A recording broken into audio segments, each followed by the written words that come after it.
Excelsior, true believers! You are about to embark upon a journey, a trip to the 70s and 80s when mighty Marvel Comics ruled over all.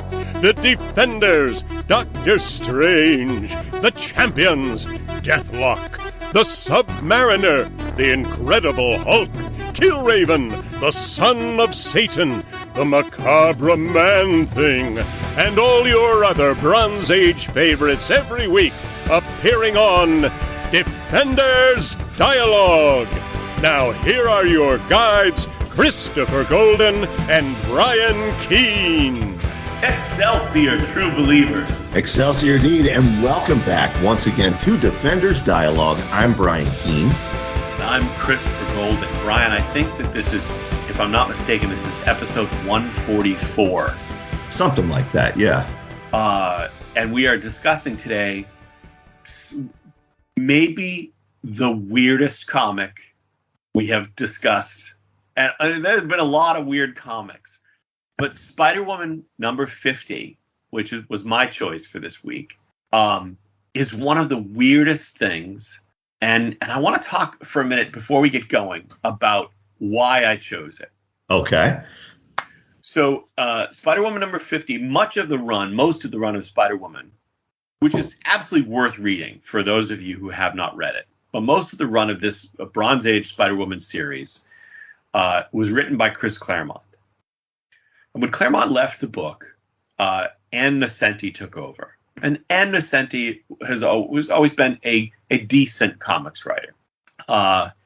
And at this point in the story, Ann Nocenti is trying to wrap up everything Claremont had set up and not finished, because Claremont, as you know, my friend, tended to introduce all kinds of plot threads that he planned to, follow for 20 years. And then he'd leave the book and those threads would be, still out there loose. And Ann Nocenti does her best in this double-length issue to tie up all of these plot threads, which we'll get to in a moment. But before we talk about it further, and I want you to chime in, this cover is actually a photo cover, or it's art over photo with Marvel staffers posing. Yeah, it is. And for those of you who listen to the show on YouTube, I'm gonna put the cover up so you can see what we're talking about. I'd actually had here in my notes that if you didn't bring this up, I wanted to. It was pretty groundbreaking for the time. I mean, there had been other photo covers, but nothing quite like this. You look at it now, and it's sort of cheesy, and you can see the definite limits of the technology of the time. It's like a Fumetti cover. Yeah, it's exactly it. But do you know who the Marvel staffers are? Because I looked for it online. I couldn't find any information. You know what? I did find it at some point. I will try to find it if I can here. So what did you think? I mean, just in general, before we go on, because I know you didn't read this Spider-Woman. You must have been lost completely. I read 2 issues of Spider-Woman. It was something that my newsstand didn't normally have. So if I was in a neighboring town or something visiting family, you see a copy of Spider-Woman, you snag it. I read an issue where she fought some serial killer called the Needle or something like that. Yeah. And I read, it must have been the issue maybe right before this, because I remember the Shroud was in it. The Shroud was actually in it a lot. I mean, this is the reason that I wanted to read to do this issue, even though this issue in and of itself isn't that great and is batshit crazy, because it's basically 2 issues jammed into one, putting together all these crazy plot threads with an ending nobody could have seen coming. But the Shroud was in this book a lot. Tigra was in this book a lot. Spider-Woman is connected to the Darkhold. Werewolf by Night is in this book in a bunch of issues. So, people who are superhero people, or those of us who loved the horror comics, if you weren't reading Spider-Woman, you had no idea that this ostensibly superhero comic and Tigra was in it a ton. Right. Lindsay McCabe from Daughters of the Dragon and Power Man and Iron Fist was in it. She's not a supernatural character, but, again. Anyway, back to the cover.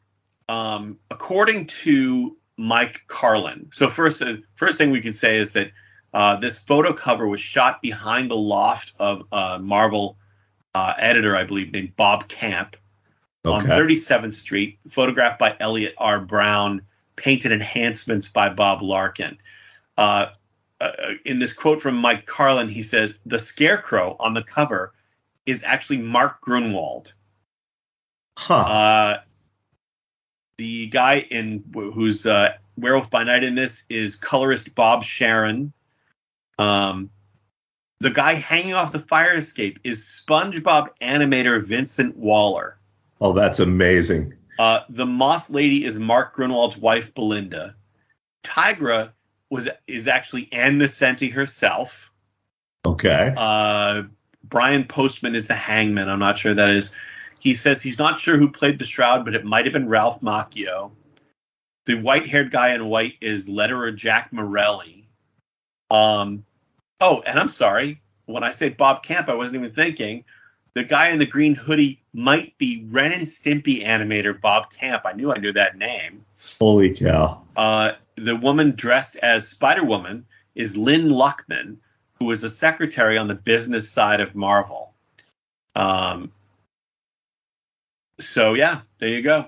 That's amazing. So a little bit of history there. Yeah, what a night that would have been, right? And they just had so much fun doing that.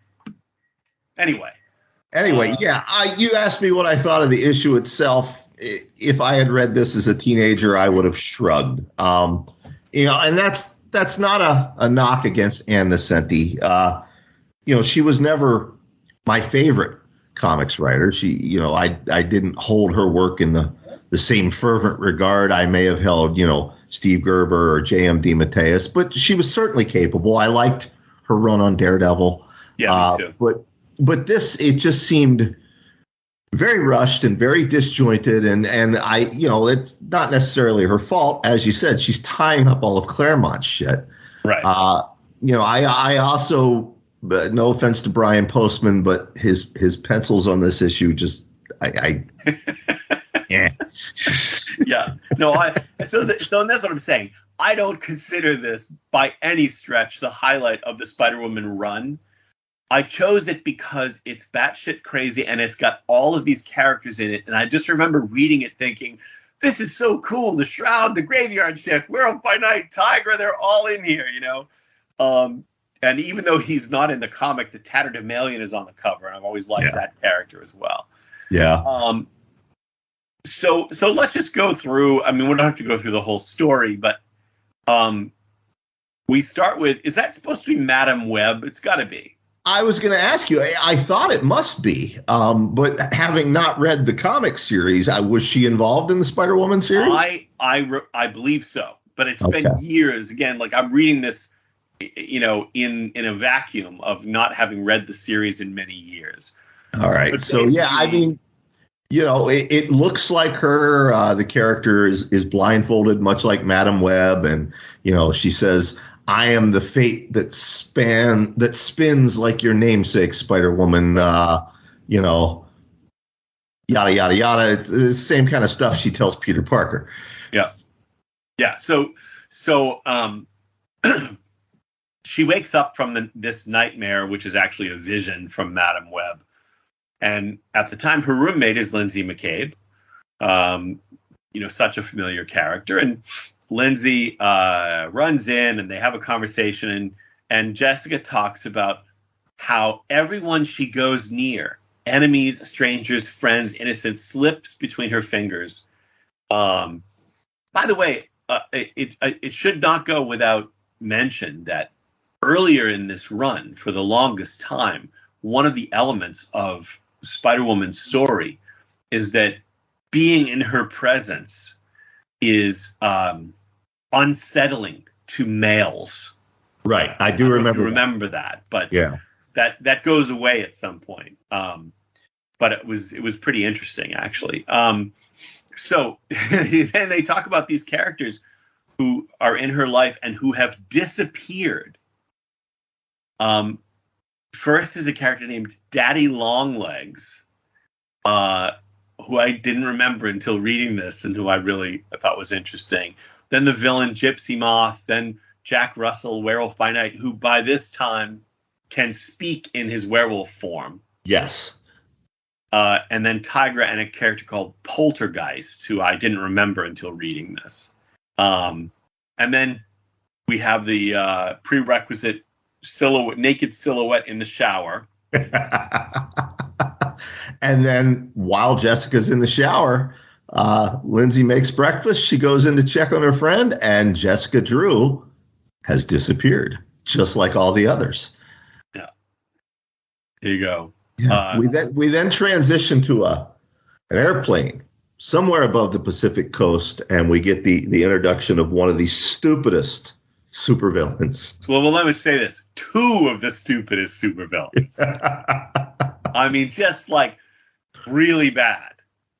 Really bad. So, and then the first half of this double-sized issue is the story of this. And somehow all of the mystery that had been built up by Claremont and by Nocenti, because it was ending and they had to wrap it up. This must have been what they were, well, at least what Nocenti was building up to, because maybe Claremont didn't tell her what he was building up to, or maybe he didn't know. But basically, all these people who've been disappearing have been, I'm just going to explain it right now, have been stolen by a character called the Locksmith, who is a washed up, like, stage magician and mentalist, I guess, who doesn't like the fact that superheroes get all of the attention, that he spent his whole life becoming a magician for the stage and a master of prestidigitation or whatever. And because superheroes are special without having to work for it, and they've taken the audience doesn't think what he does is special anymore because superheroes exist. He decides that he's going to restore the dignity of ordinary men by building a prison and abducting various superpowered individuals to basically get them out of circulation, I guess, so that people won't pay attention to them anymore. Right. And I just it's like, what the hell? And then his sidekick is a character called TikTok who can see 60 seconds into the future. Which, of the two, TikTok appealed to me. I mean, there's potential if you have that ability. Yeah. The potential, sadly, it's wasted in this comic. But yeah, TikTok is actually pretty interesting. But the Locksmith, this master showman, is, he's old. He's yet another old guy upset with the way the world has moved on and forgotten him. Right. Now, as the Locksmith is showing Jessica Drew, Spider-Woman, around the prison, we see Tigra and Poltergeist and Shroud and Werewolf by Night and all these other characters locked up in their cells. And each cell, each character has a special kind of body lock that allows only the barest mobility, and each cell has been uniquely designed to keep them contained. For example, go ahead. Yeah, we know the Shroud has the same powers as Daredevil, so he's bombarded with white noise so that he can't sense anything, etc. But I have a question for you. Yes. As someone who did not read this comic, on that double splash page in the top row of cells, yes, see a character that looks like Killraven. I don't think it's supposed to be Killraven, but I had that same thought when I looked at this today. My suspicion is that's probably meant to be Angar the Screamer. Ah, okay, yes, I remember that. Although on the right-hand side on the top, there's a character who looks like Gargoyle. That's Flying Tiger. Oh, you're right. There you go. Yep. That makes sense. That makes sense. My favorite of these, now again, it's Hangman and Needle and Dancing Macabre and all this stuff. My favorite of these cells that has been made up is the one for Dancing Macabre, because I just can't even say it. So her cell, her powers are related to her ability to dance. So her dancing is deadly. I can't remember why. Maybe she flings things at people or whatever, controls minds or something. But he has filled her cell with ball bearings. So it's like the ball pit at a Burger King. So she can't dance. So she's slipping all the time. And I'm just like, as overall kind of silly as most of this is, that one is just over the friggin' top. It is. It is. Yeah. But yes, so, we get the background and history of this ridiculous character, Locksmith, who just, I don't know. He looks like a comic skate guy with a hood. And basically we get the background of what he's been doing, which is using his master showmanship to make these people vanish in the middle of nothing. My favorite. Go ahead. Oh, I was gonna say, and he's got big dreams, Locksmith. He's not just going after Spider-Woman's rogues gallery and partners. He's gonna go after the Viper next, the Captain America villain, the Viper. That's his big plan for today. Right, because so far he has not been reaching for the A-list. Let's just say that. No, like you don't see Spider-Man. Spider-Woman is the biggest reach for him so far. Yeah, you don't see Iron Man or Thor or Captain America in here. My favorite thing in this whole issue, Brian, is the fact that the Hangman is being kept in his cell because he's completely insane and homicidal. He's basically got like some kind of dampeners on his or whatever his restraints are. But in addition to his restraints, he's just being shown cartoons 24 hours a day. I like that. The way he's sitting looking at the screen kills me. So then we see like the other various characters, including Werewolf by Night and Shroud and Tigra and Daddy Longlegs, who's fun. And you're not getting it. We've explained much of what happens on here. We see Tigra have a nice chat. Go ahead. Yeah, basically, there's some character development between Tigra and Spider-Woman, and then they get the idea to do a prison break. First, they try Shroud, and Jessica almost gets through to the Shroud, and he tries to smash these headphones that Locksmith has placed on him, but it doesn't work. So then Tigra starts taunting this character Poltergeist, who I was unfamiliar with. Me too at this point, yeah. Yeah, but basically she taunts him to the point where whatever his power is, it causes the prison to shake and the doors to the cells to crash, falling open, and suddenly they're free. Well, just Spider-Woman and Gypsy Moth are free. Right. Yeah. Yeah, and so I'd completely forgotten that as part of Gypsy, and I have to say, Gypsy Moth was a character who appeared a lot in this series, and I remember enjoying reading that character in this series. But my favorite bit is that Spider-Woman and Gypsy Moth have just a moment, and then gas begins to be released. And the Locksmith and TikTok come and they put them back in their cells. But what they don't know, Brian, is that Spider-Woman and Gypsy Moth were able to communicate enough, and the power dampener on Gypsy Moth was able to be shaken loose a little bit, and Gypsy Moth was able to use her power to control fabric on a molecular level to change Spider-Woman's costume into her costume and her costume into Spider-Woman's costume. So yes. Locksmith and TikTok put them in the wrong cells, and since the cells are personalized to their powers, this allows them to then escape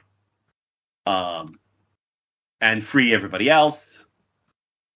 And like so many men in a situation like this, when confronted by a force that will defeat him should he choose to fight, Locksmith falls to his knees with his hands over his head and begins to lose his mind. His dream is gone. He doesn't even bother fighting. Yeah, exactly. Then comes what I personally felt was the most ludicrous part of this entire comic. Keep in mind, yes, there are heroes here. Shroud, Tigra, Werewolf by Night. But there are also serial killers and murderous supervillains. This is actually my favorite part of this comic. And Spider-Woman turns to them. Because it's insane. Yeah, she turns to them and she says, listen, folks, since fate has brought us all together, we may as well make something of it. Soon as the police get here, you're all invited to my house for a celebration. It's like Rodney Dangerfield and Caddyshack. We're all going to get laid. Yeah. I just feel like it was this thing where it was like, okay, we've got all the characters that have appeared sort of regularly in this series together in one place. Let's actually put them all together in one place in that classic Marvel way. I'm only sad that they didn't have a softball game, because that was the other thing that you'd frequently see in Marvel comics when characters get together, baseball or softball game. But yes, and then Spider-Woman's boyfriend, David, dumps her because he has decided that he wants an ordinary woman, not a Spider-Woman, that he can't deal with the life that she has. Right. Which, fine. But then, now we're halfway through, right? Right. Then David's body is possessed by the ghost of a sorcerer named Magnus, who previously appeared in Spider-Woman number 16, who tells Jessica that she has to come help him defeat Morgan Le Fay, because Morgan Le Fay has it out for her. This whole thing is nuts. Everything that happened before is completely forgotten. Magnus's ghost takes Jessica's astral form back in time to face Morgan Le Fay. People are going to think we're making this up. You are never allowed to make fun of the Headman Nebulon Nighthawk's Brain Saga, Elf with a Gun from Defenders ever again.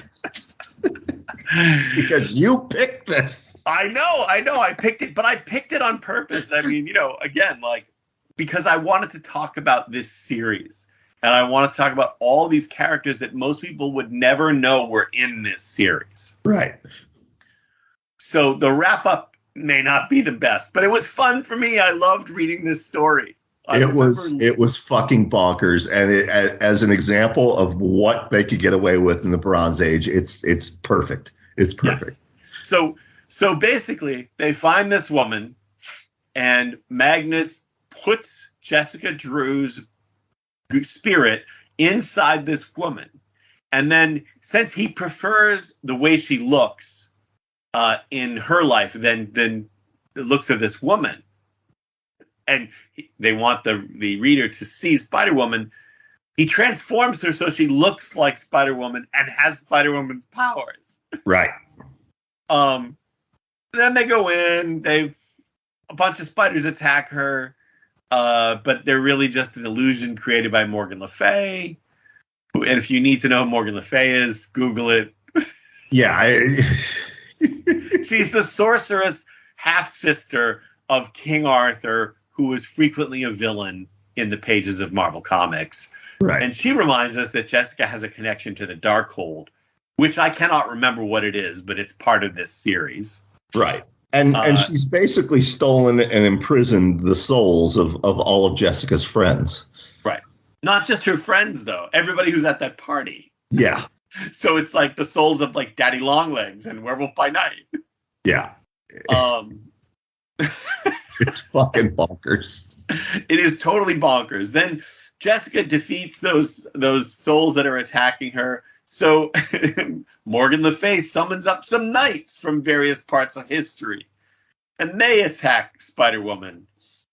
Spider-Woman makes short work of them, and then Spider-Woman apparently steps up to become her true self, the darkest version of Spider-Woman, fully immersed in her powers, but still good, she says. Right. It becomes just really weird and Shakespearean almost. But the important thing is that Spider-Woman punches her so hard that she smashes out through the wall of the castle into sunlight and then disintegrates like Christopher Lee in a Hammer Dracula film. Yes. Yes. You wonder how this would have played if Nocenti had not had to cram it all into this one double-sized issue. I mean, you can see what she's going for here, and it's, you know, it's spectacular, but it's just so rushed and just so tied up real quick. But then, yeah, Morgan Le Fay's dead, and you know, they go home, and Jessica says, "I can't wait to get back into my body." You know, and what happens when she tries to get into her butt, Chris? I'm sorry, I can't even. So this is the part I had forgotten about this completely. So they get back to the present day and to Jessica's house, and Jessica's body is where she left it. David, who was there with her body, is not there. Right. Magnus said she'd only be gone for a few seconds, but David's not there. Jessica goes try to get back into her body, and she finds that her body, in her absence, is dead. Magnus explains that this was a last attack by Morgan Le Fay. Somehow she reached through time and killed Jessica Drew's waiting body, so her spirit has no body to go back to, and now, like Magnus, she has to live on as a ghost in the spirit realm. Right. And that's it. That's where it wraps up. She gets Magnus to cast a spell, much like the Spider-Man No More. No, not Spider-Man No More. Whatever. When One Spider-Man More Day. Mephisto, to get everybody to forget that he's Spider-Man, she gets Magnus to cast a spell so that no one will remember that she ever existed, which I'm sure is undone very quickly thereafter.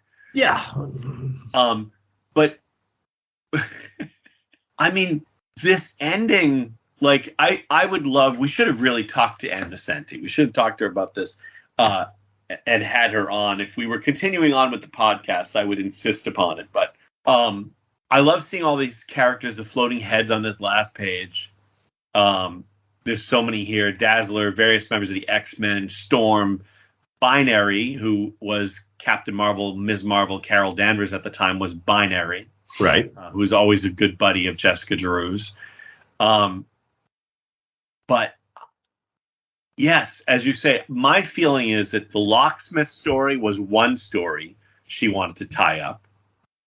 And then the Morgan Le Fay thing must have been the next arc she was going to do that might have lasted 3 issues. Right. Whether she intended Jessica to die or not originally, I suspect not. So it feels like everything she intended to do for the rest of her run on the book was mashed into this 40 or 50 page finale. Right. But in any case, I just love these characters so much. So Absolutely. If you go back to Spider-Woman from the beginning reads like a horror comic. Yeah. It intrigued me enough that I ordered a bunch of the back issues online. So I'm looking forward to actually sitting down and reading it from beginning to end. Good. Now, I did not tell you off the air what our pick is for next week. Well, I was going to ask you. So I'm going to tell you and the listeners at the same time, and you're going to be delighted.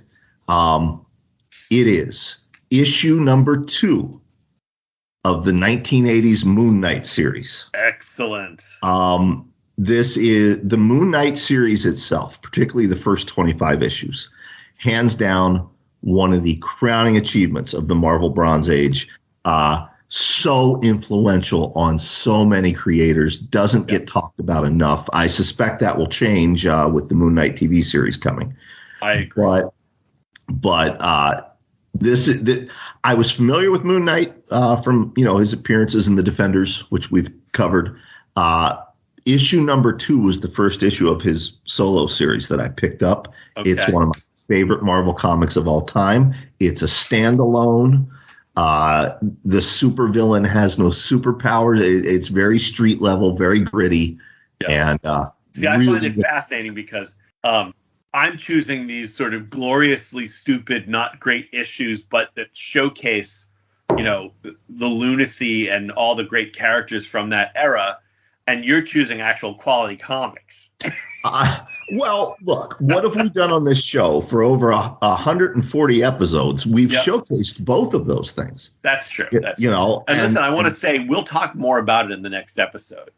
But Moon Knight has a very special place in my heart, has long been maybe my favorite Marvel Comics character who is not Dracula. And that series, I agree with you. It's a really interesting series that starts as a crime series. It becomes a series about terrorism and all kinds of stuff. Yeah. It has the werewolf in it. It has all kinds of shit. And Bill Sienkiewicz's work on Moon Knight just threw down the gauntlet for what people should be doing art-wise in Marvel Comics in that era. Right. I agree. Yeah. Yep. Yeah. And you see it reflected, when you think of that era of the Bronze Age, Sienkiewicz on Moon Knight and probably Frank Miller on Daredevil. Those two. And Mazzucchelli on Daredevil, too. We'll give and Mazzucchelli on Daredevil as well. It's just so iconic, and you see it, echoes of it still today. Yeah, absolutely. Yeah. And the thing is that, again, we'll talk more about this next episode, but the thing is that I do think that series, in an enclosed way, is something that people today can go back and read. Like early issues of Spider-Woman, you could go back and read today in a vacuum and really enjoy them. Once you get to this point, it's just a little bit batshit crazy. Right. You could go back and read in a vacuum that run of Moon Knight, which lasted 40-some issues. Maybe, or 38 issues, whatever it was. No, 40-something. But in any case, and I think you can really enjoy them in spite of the era in which they were published. They're great comics. And it's a character who, since then, has rarely been done well. Agreed. It's been that ball has been fumbled over and over and over again. So. Anyway, yeah, I agree. I'm going to stop because we'll have a lot to talk about next episode. All right. Well, before we sign off, before you give us that hearty Excelsior that our listeners are waiting for, just want to remind folks, Defenders Dialogue is free. Chris and I do this for free. We do not get paid for it. And that means our sound engineer, Matt Wilderson, does not get paid for it. If you want to support the show, if you want to show your love, the best way to do that is to support Matt. You can listen to his podcast, Grindcast, which is available wherever you are listening to Defenders Dialogue, or you can buy one of his books. Go on Amazon.com, type in Matt Wilderson, Wildasin, and give him a read, give him the support. Chris and I appreciate it. We do indeed. Folks, read Moon Knight #2 for next week. That's your homework. It wouldn't hurt you to also read #1 at the same time. I know I will. And Brian, I think you should say it. I should say it? You should say it. Oh man, this is a rare opportunity. Should I do it in my Hellcat voice, or should I? Please don't. Please do it in your heartiest radio host voice. Excelsior, true believers. Oh Christ. Excelsior, true believers. We'll see you next week, folks. Bye. Defenders Dialogue. You can listen to this episode and all previous episodes for free on Spotify, Apple Podcasts, Stitcher, YouTube, Google Play Music, and wherever else podcasts are available. Defenders Dialogue is written and produced by Brian Keene and Christopher Golden. Our theme music is by Xander Harris. Our engineer is Matt Wilderson. Check out his books on Amazon.com.